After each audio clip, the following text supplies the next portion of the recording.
Good afternoon, everyone. Welcome to another episode of Conversation Learning Foundation's live Q&A series. My name is Marlon Murr, and it is my pleasure to be here with you on this beautifully sunny Monday afternoon. This is our second of 8 live sessions for the Conversation Learning Foundation, and I am joined today with Missy Jena, or Jena Sharma, who is the founder of the Conversation Learning Foundation. Jena is an education visionary who specializes in leadership and learning. She champions innovation, compassionate, and inspired connections in work and learning spaces, and students who quietly, and not so quietly, struggle to make sense of how they fit into the mix of school, life, and learning. Jena founded Conversation because she's passionate about ensuring that children have the opportunity to engage with their learning now.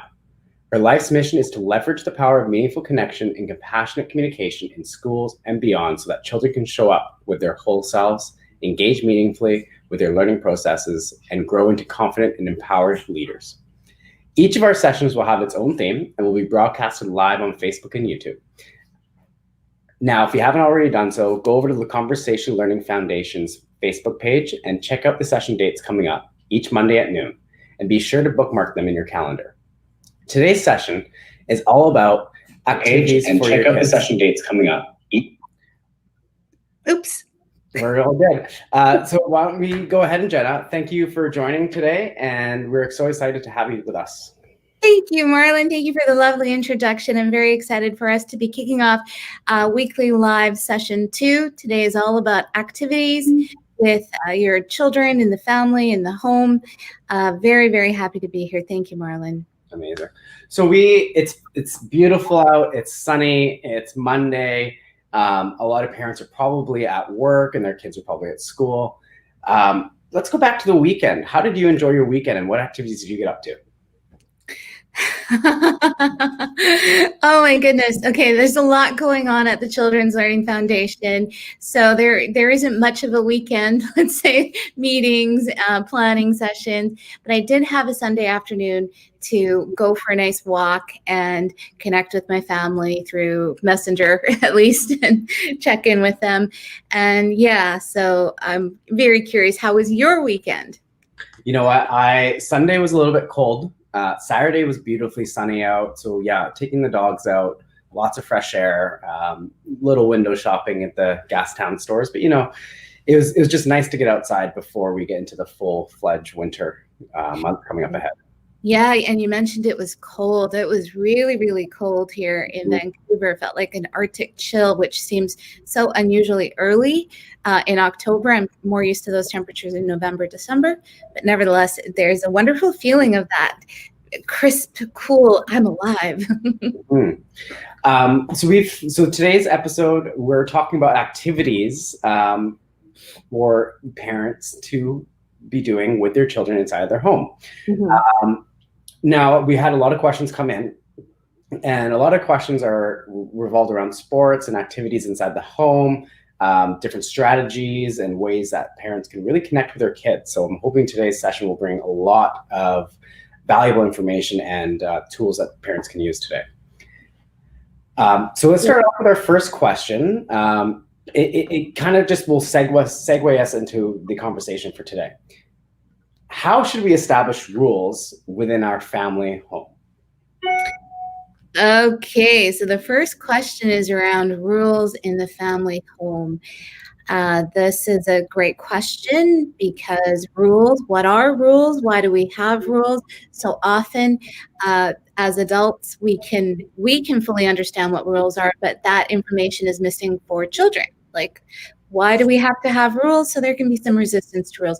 I would strongly recommend that in establishing rules in your family home, you have a dialogue around what is a rule. Do not assume that your child understands what rules are. Unpack that. Talk to each other about rules that happen, you know, in your city, in the school. Talk about different areas that rules happen and what really is the point or purpose of a rule. A rule is, you know, from my understanding, is something that sort of lays the foundations for expectations. And then there's consequences that if we go outside those expectations, there's consequences, natural, logical consequences. So Oh, did you have any unusual rules in your family growing up, Yeah, I Marlon? was just about to ask you the exact same question. I didn't really have many rules. We had rules, but not to the extent of anything crazy. My parents were actually quite relaxed. I was an only child for a lot of my younger years. But I found when my half sister was born, then more rules started coming into place. Okay. More rules around bedtimes, more rules about playing games, going out late, that sort of thing. But growing up in my I would say preteens, no, I didn't have as many rules as other kids. Okay. Now, some of my friends and growing up, they had crazy rules: no cell phones in bed by 8 o'clock, no television before bed. But I was lucky enough not to have those rules. What about yourself? Oh, interesting. In different eras. So for me growing up, there were no cell phones. So there were no rules around cell phones because we just didn't have them.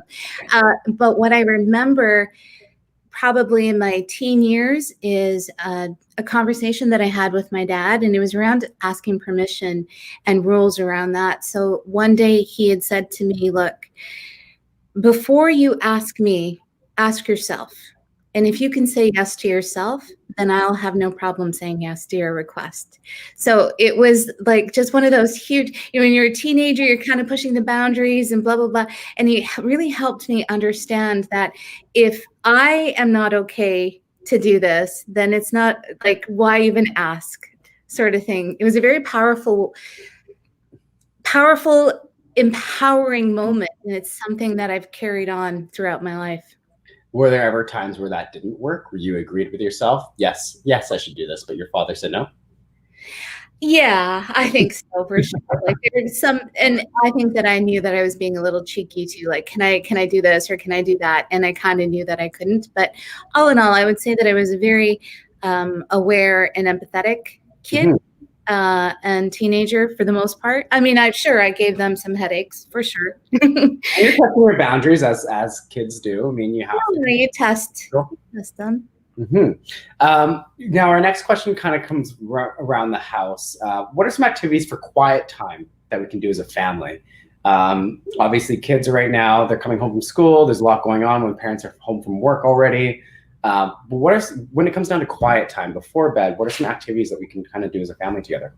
Okay, so let's brainstorm out loud because quiet time activities can range from person to person. Some may like to plug in some earbuds. Is that what they're called nowadays? AirPods or earbuds? Listen to some chill, relaxing music. Somebody else may like to read. Somebody may want to have a little bit of screen time, watch a movie. So there's a whole range. Now, what are some activities for quiet time that we can do as a family? I don't know. I love looking out the window. I spy. What do you see? Depending on how old your kids are. What are your thoughts here, Marlon? Do you have some ideas? Yeah, I mean, one thing that I really enjoyed growing up is actually cooking a meal together. Finding a recipe that everyone wants to make and divvying up the duties and the cutting and all that kind of stuff, depending on how old the kids are. But I find cooking a meal together is a great way to build a family bond and enjoy the meal afterwards. Nice. That's an excellent suggestion. I definitely loved cooking. I'm just wondering, was that a quiet time activity in your family, cooking a meal together? You know what? It could have been. The baking. Sunday baking, when we used to do that, it was definitely quiet time. Okay. But any meals after like dinner time, it was a little bit more loud. So that's true. Well, recently I spent some time with my family back in April. I spent a couple of weekends over there, and I remember Sunday morning baking banana bread with my mom, and it was a quiet time because everyone else is sleeping, and just that beautiful aroma of banana bread, and who wasn't making banana bread during the beginning of all of this? If it wasn't banana bread, it was sourdough or something. Yeah, sourdough. There was a lot of bread baking. Yeah, for sure. For some parents that don't live with their children, like this gentleman, he lives in Europe. His kids are in Vancouver. What are some activities they can do virtually together? What are your suggestions on that? So virtually, I'm picturing that a Zoom or Skype call is happening and they're touching base. How are you? How was your week? And then you want to move into some fun activities. Now, if they were in person, they could play a game, they could play cards, and you can still create some of that online. Some of the activities that I love to do when I'm working with children online in classroom public speaking classes is to do a game called Password, where one person does not know what the word is. So, for example, water. Then the other players have to give that person clues on what the word is, and they have to guess. And it's a lot of fun. And I've played this with my family. I've played this.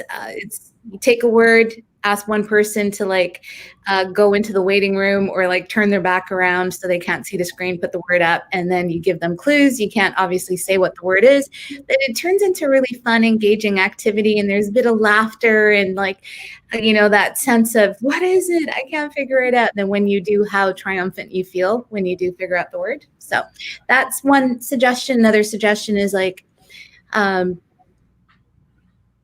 go collect 3 things around your location and then describe them to me. Go pick something blue, go pick something soft, and then describe it. So different interactive ways to have each other guessing and engaging. There you go. Now, I'm assuming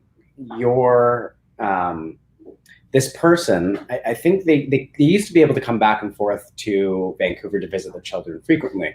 So they have that physical interaction on a monthly basis. But now, obviously, because of the pandemic, that probably won't be happening for quite a while.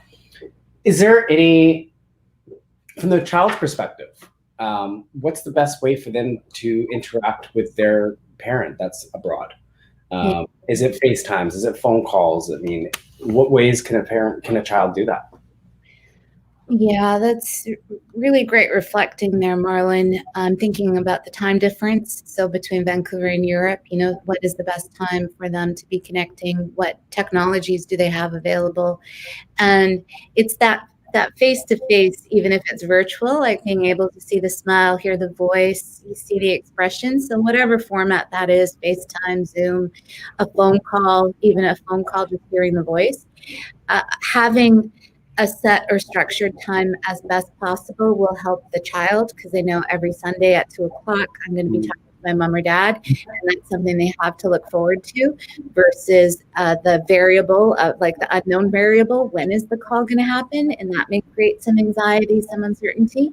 So setting a time and sticking to that time as best as possible. And if the parent is not able to make the time, that they communicate that well in advance as best they can to the child. Yeah. That's great advice. I didn't think about the time difference. Now, this person's asking, how can I help instill an interest in a certain sport or hobby in my child? She's 11 and does not like social sports or hobbies. I mean, growing up, I was in every single sport I could possibly be in.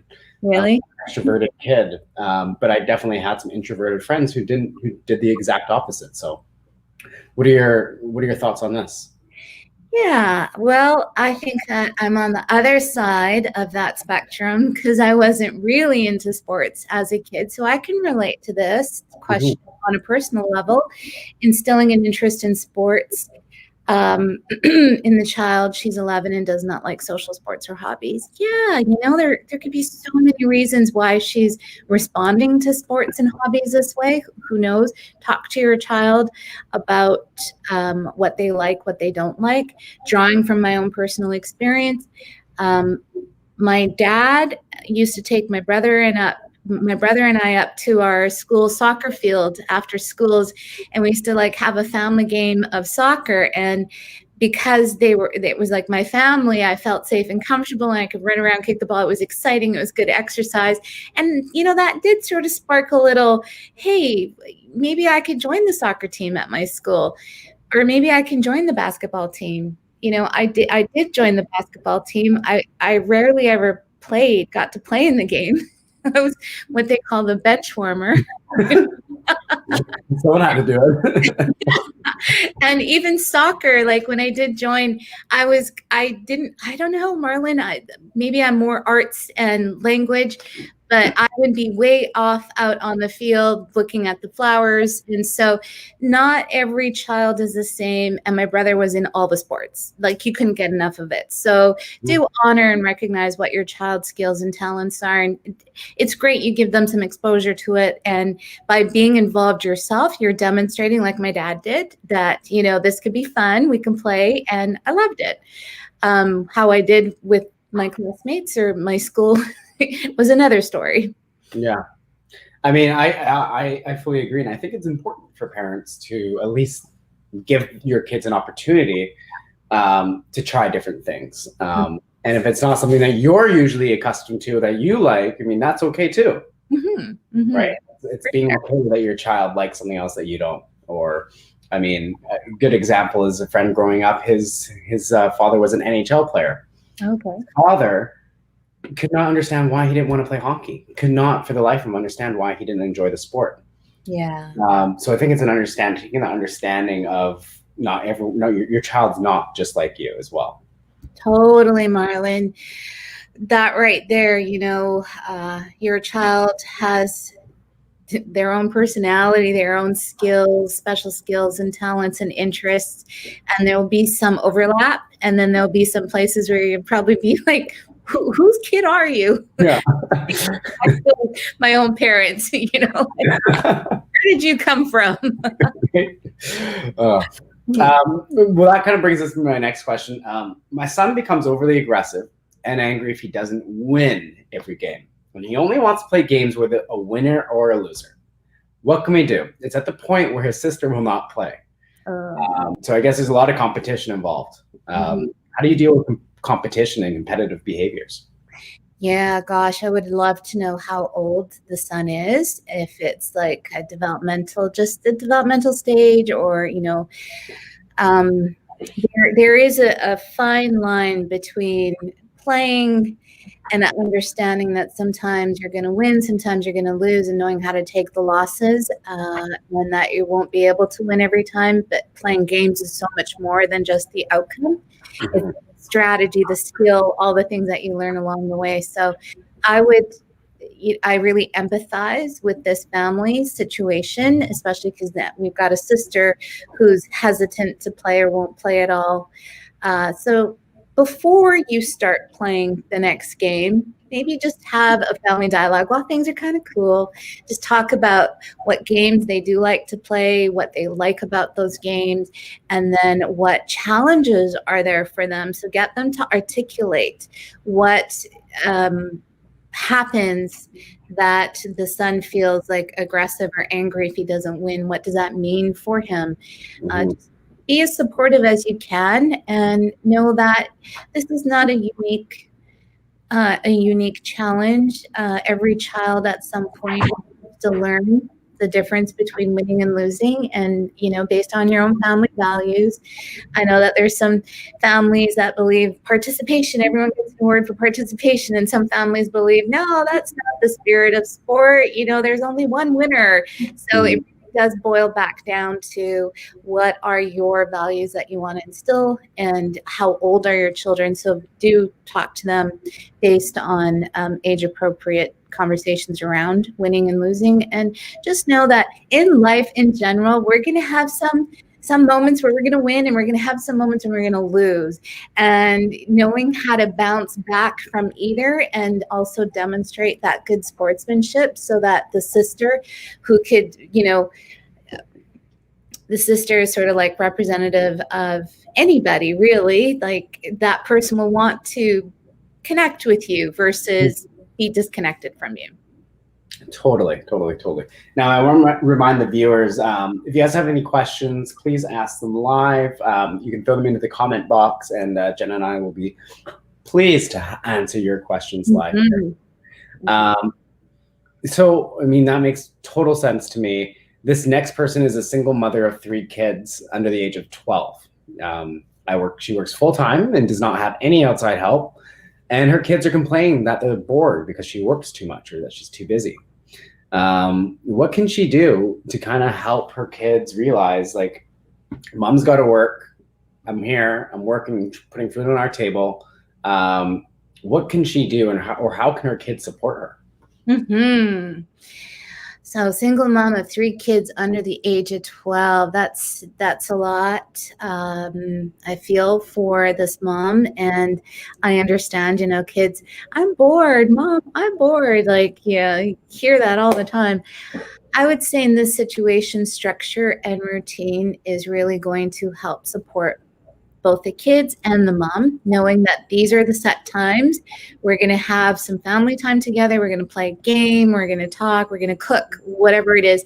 Kids, when they know what to expect, will do better than when it's sort of an unknown. Then that can create some some extra need for, like, I'm bored, when am I going to see you? And all of that is just, I miss you and I want to connect with you. So setting up a structure, schedule, routine, and then helping your children under 12 recognize different things they can do independently when they are bored, like sort of like a bucket list of items, activities that are available to them. Chores. You're bored, go do some the chores if you're bored. Yeah. And that being bored is such an opportunity for students to develop ownership of their experiences. Like, okay, so you're feeling bored. Here's a list of resources that we brainstormed together on things that you can do. Go look at your list before you come to me. Right. And these things on this list can be, I think at any age you should have your child. You're the expert, but for me, if you give your child, okay, what are you interested in? Okay, if you're bored, why don't you research not research, but look up these topics. Really interested in, I don't know, Digimon, Pokemon, something like that. Read about it, learn about it. What can you do in your life that kind of makes you happy to think about that? Yeah, for sure. And these kids are under 12. And so for them to develop an understanding around their interests and also like decision making, I can envision in this family that there's even maybe a jar with like folded up activities. So when they're bored, I'm the I'm bored jar, go pick something out from the I'm bored jar. Oh, look, go research 3 facts about your favorite things. Or go spend 10 minutes just looking out the window. Now that's me talking to myself. I love that. So creating some fun around this very normal topic of kids being bored and how to use their time when they are bored, as well as a mom who's busy. So she works full time and has 3 kids. Yeah. Supporting each other. And we've got the family kit resources, which will be coming out in November. So hopefully there'll be some activities in there that can support this family. Amazing. And that's coming out in November, the family care kit? Mm-hmm. Mm-hmm. Looking forward to it. Mm-hmm. Speaking of this, so I don't have the resources to put my kids in extracurricular activities. Are there any free programs or activities for preteens? You have the resource coming out in November, but in the meantime, is there anything that they can kind of do or put their kids in, any clubs or organizations? Yeah, and here we are in a pandemic reality with physical distancing, social distancing. So looking at different extracurricular activities that may be available for preteens. I would suggest looking at your local community center's website. Do they have programs on offer? Does the parent feel comfortable for the kids to be in physical programs or online and virtual programs? So there's a decision to be made there. And then also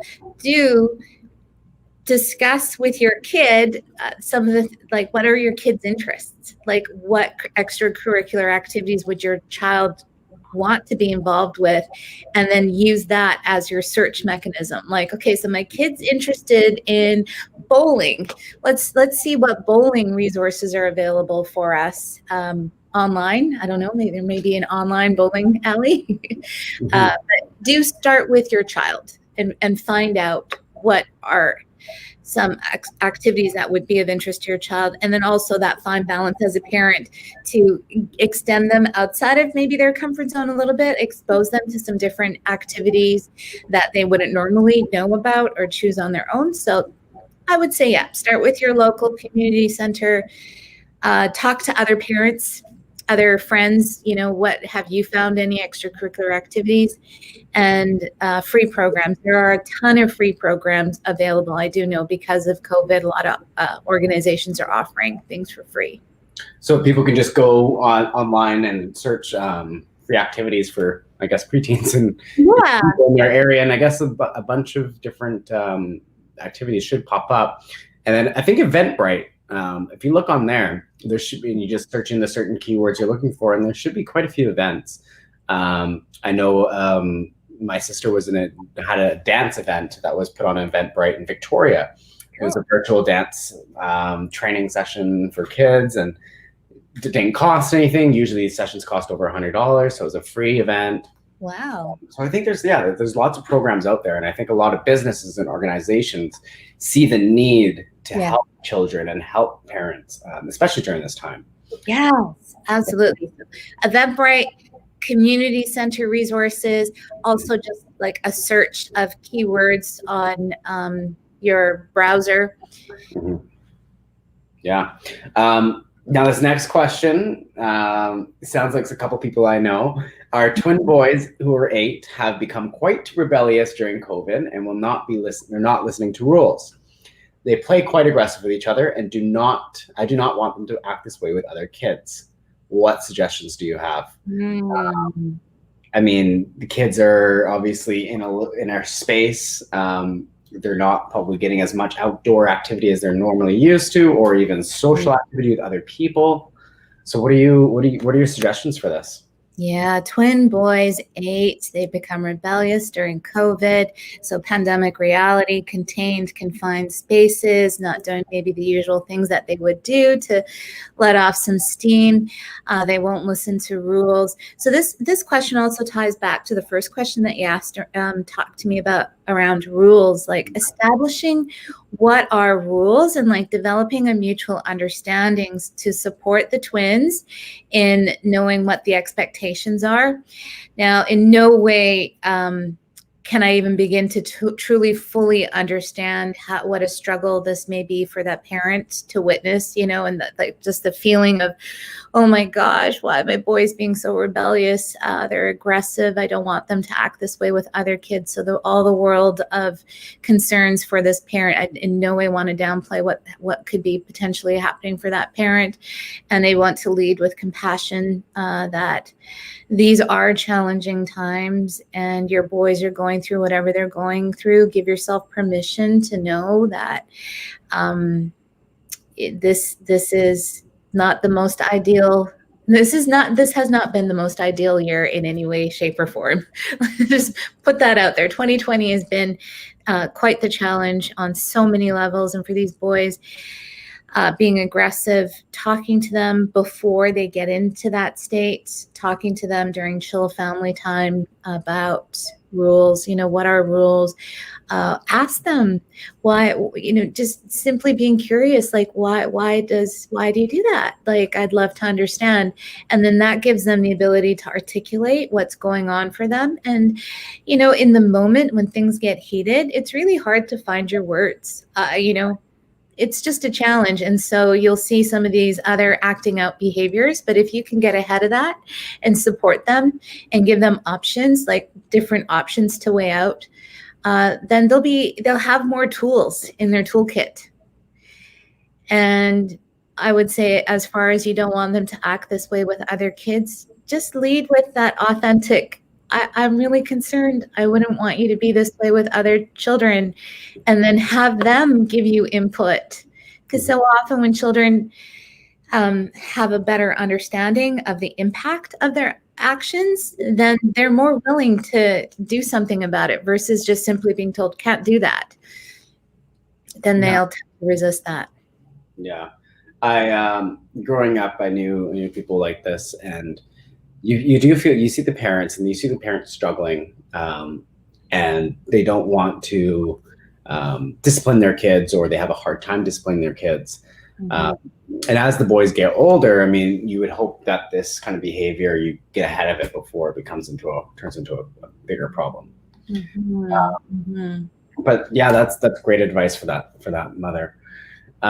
What are some other activities that we can kind of play with our families in a social setting, in our little confined spaces, of course, with our kids? Like, what are some activities that you would suggest playing with our kids?